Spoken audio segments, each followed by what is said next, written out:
এইটো গছ প্ৰায় 200 বছৰমান পুৰণা। ভাবিছৰ কাৰণে মানে এইখিনি ঠাইত নদীয়ে ভাঙিব পৰা নাই। আৰু বাকী সেই গাইজ গাড়ী ষ্টেৰিং একোৱে নাই দেখোন। চিট নাই। আৰু এইটো ইণ্ডিয়া হৈ গ'ল চেম্পিয়ন 2024। ফাইনেলি গাইজ আজি টিম ইণ্ডিয়াই 16 বছৰ পিছত ৱৰ্ল্ড কাপ ট্ৰফি জিকিবলৈ সক্ষম হ'ল। কিমান সপোন চাইছিল বিৰাট কোহলি, ৰোহিত শৰ্মা একেলগে এটা ৱৰ্ল্ড কাপ ট্ৰফি জিকিবলৈ, আৰু ফাইনেলি আজি T20 ৱৰ্ল্ড কাপ ট্ৰফি আমাৰ হাতত। শৰ্মাইতো পুৰা মাটিত শুয়ে দিলে আৰু তেওঁৰ ওপৰত গোটেই প্লেয়াৰ বিলাকে জঁপিয়াই পৰিল। কি এটা ইমোশ্যন গাইজ। দ্ৰবিড়ৰ হাতত ট্ৰফি, ৰোহিত শৰ্মাৰ হাতত ট্ৰফি, বিৰাট কোহলিৰ হাতত ট্ৰফি, তো গোটেই টিম এটা চেম্পিয়ন টিম। হাৰ্দিক পাণ্ডিয়া তেওঁকতো টিমতে ল'ব খোজা নাছিল। বহুত মানুহে কৈছিল যে ইয়াক কিয় লোৱা হৈছে টিমত, ই খেলিব নোৱাৰে, কিন্তু সেই প্লেয়াৰজনে আজি আমাক জিকালে। ক্লাছেনৰ উইকেট, ক্লাছেন গাইজ, সেইটোৱে টাৰ্ণিং পইণ্ট হয়। তাৰপিছত বুমৰাৰ এনেকুৱা এটা ধুনীয়া অভাৰ, সেইটো অভাৰৰ পৰা মেচটো ডাইৰেক্ট আমাৰ ফালে আহি গ'ল। আৰু সূৰ্য কুমাৰৰ কেটচ। এটা সময়ত মই ভাবিছিলোঁ যে 30 বলত 30 ৰান লাগে, এই খেলা আৰু আমি জিকা সম্ভৱ নহয় ইণ্ডিয়াৰ বাবে, কিন্তু সেই 30 বলত 30 ৰান ল'ব দিয়া নাই। ইণ্ডিয়া হৈ গ'ল চেম্পিয়ন 2024 T20 ৱৰ্ল্ড কাপ। বেলেগ টিম হ'লে অলপ আৰু বেছি ভাল লাগিল হয়, কিন্তু চাউথ আফ্ৰিকা মোৰ ফেভৰেট টিম হয় আৰু কুইণ্টন ডিকক মই বহুত ভাল পাওঁ, সেইকাৰণে অলপ বেয়া লাগিছে। বলত 30 run, world cup final, Klaasen আছে, ডেভিড মিলাৰ আছে, 30 বলত 30 ৰান ল'ব নোৱাৰে। বাপৰে বাপ, ক্ৰিকেটৰ চবতকে আনলাকি টিমে হয় দিয়কচোন। এই 30 ৰান 30 বল এই খেলাও হাৰা তহঁতে কিয় খেলবা আহিছা? চাওক, এবাৰ পানী বাঢ়ে এবাৰ কমে। কিনো মানে বৰষুণ আহিলে পানী বাঢ়ে, বৰষুণ কমিলে পানী গুচি যায়। আৰু বাহিৰৰ পৰা যিবিলাক পানী আহে সেইবিলাকতো ৰাস্তা ক্ৰছ হ'ব লাগে ন, তো বৰষুণ আহিলে ৰাস্তাটো ক্ৰছ হৈ সিফালে আহি যায়, আৰু বৰষুণ কমিলে ৰাস্তা ক্ৰছ হ'ব নোৱাৰে, পানী কমি যায়। খুৰীত আমি অষ্ট্ৰেলিয়ান কমল কাৰ্ডবিলাক এৰি দিছোঁ, ডাঙৰ হ'লে দেখাম দিয়ক। পুৰা ৰেডি হৈ ওলাইছোঁ। আপোনালোকক এনেকুৱা এটা গছ দেখাম যিটো গছৰ বাবে মানে পুৰা এলেকাটো নদীয়ে ভাঙিব পৰা নাই, কিন্তু চাওক বৰষুণে আহিলে। ওলাইছোঁ অলপ কমক, তাৰপিছত গৈ আছোঁ। কিনকিনীয়া বৰষুণ। গাড়ীখন ওলাই লওঁ, গাড়ীখন ওলোৱা হোৱা নাছিল বৰষুণৰ কাৰণে, পুৰা বৰষুণ দি আছিল। আৰু গাড়ীৰ অৱস্থা চাওক, আকৌ লেতেৰা হৈ গ'ল। তো সোনকালে যাওঁ আৰু ফুৰি আহোঁ, নহ'লে আকৌ বৰষুণ আহি যাব।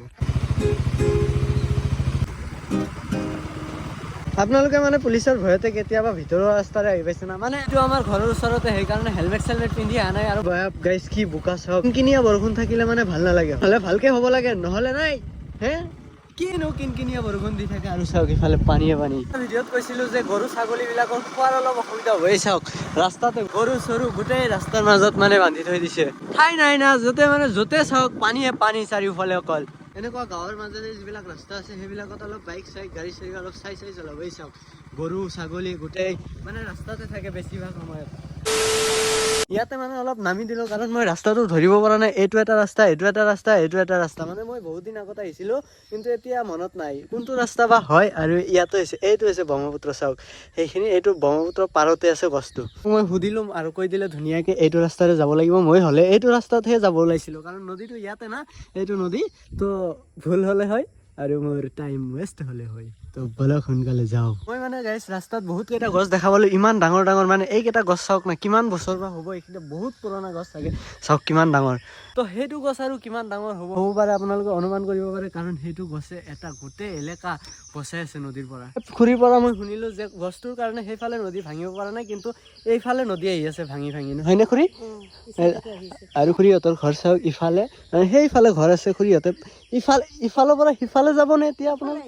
ইফালে আহি আছে। কাৰণ খুৰীহঁতৰ ঘৰ সেইফালে আছে, সিফালে নদীটো ভাঙি আহি আছে, সেইকাৰণে ইফালে আহি আছে, নতুনকে ঘৰ বান্ধিছে। এইটো মাথাউৰি মানে নতুনকে বনাই আছে, কাৰণ নদী ইফালে ভাঙি আহি আছে। অনুমান কৰক আপোনালোকে, ইমান ডাঙৰ গছ, সেইটো গছৰ কাৰণে মানে সিফালে নদী ভাঙিব পৰা নাই, ইফালে ভাঙি আহি আছে। এইটো ৰাস্তাৰে বাওঁফালে যাব লাগিব।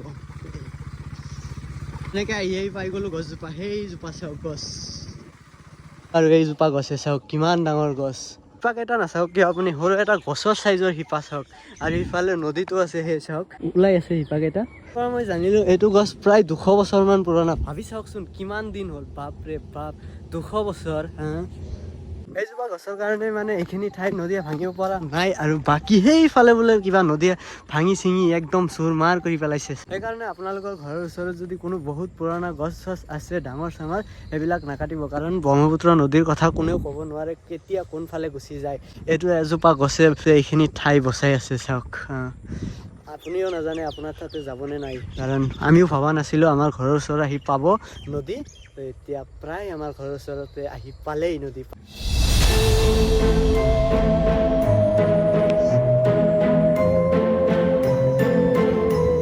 কিবা কিবি বাঁহ চাহ দি থৈছে, এইবিলাকৰ নাম মই নাজানো ভালকে, আপোনালোকে যদি জানে কোনোবাই কমেণ্ট কৰি দিব। তলত ইটা চিটাও আছে কিবা কিবি। নদীৰ পানী প্ৰায় মাটি লেভেলতে আছে, চাওক একদম মাটি পুৰা ফুল পানী নদী চাওক।